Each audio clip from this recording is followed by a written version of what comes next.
To be or not to be, that is the question when it comes to feminism. The year is 2018 and we are 98 years past the vote to allow women's suffrage, 45 years past the Supreme Court decision of Roe v. Wade, but as this microphone records my voice, we are only 1 week past a national decision that discredited the voice of women from every state, every age, and every background.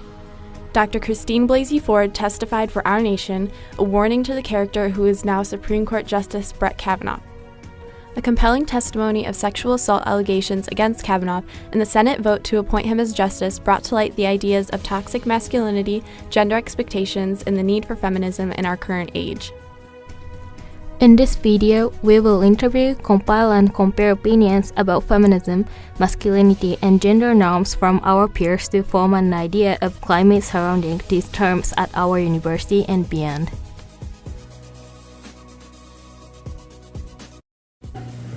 I know a lot of people say it's equality between men and women, but I think there's a common misconception that feminism is putting men down, and to me that's not what it means. It means being able to do the same things as men.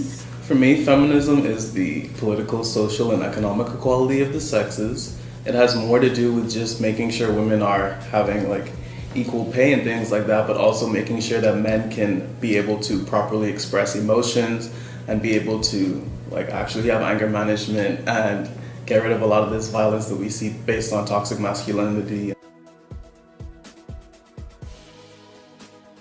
I would say that I do identify as a feminist. I don't think I'm a very active feminist, but I do enjoy all the movements and think that they're good for society and raises awareness and stuff.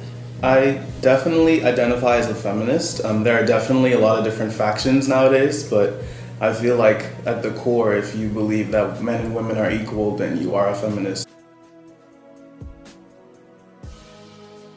Yes, because we're learning that doesn't have to be the set model, and so it would be interesting to really delve into why people think that has to be the norm. Yeah, I mean, toxic masculinity, yes, because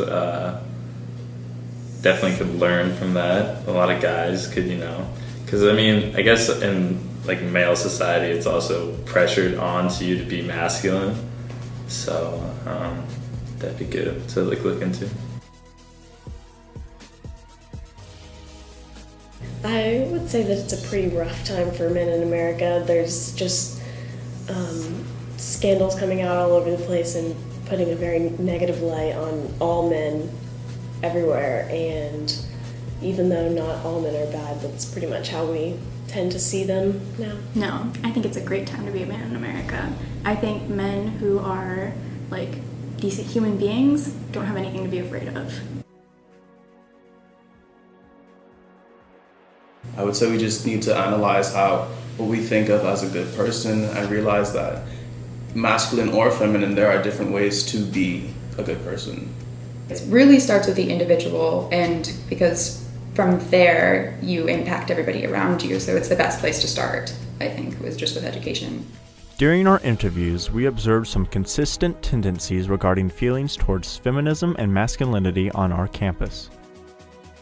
First, many people here at St. Edward's agree that feminism is an equality movement for both men and women. Second, many St. Edward's students identify as feminists and are proud to see equality movements such as the Me Too movement gaining so much international support. Third, everyone that we interviewed agreed that masculinity should be an area of study and that studying both the positive and negative effects of masculinity is essential for societal equality. Last, our interviews all led to the consensus that education and parenting are the only true ways to improve our gender stereotypes. In short, it is up to individuals to make the necessary culture changes no matter how small. So go ahead and ask yourself, are you a feminist?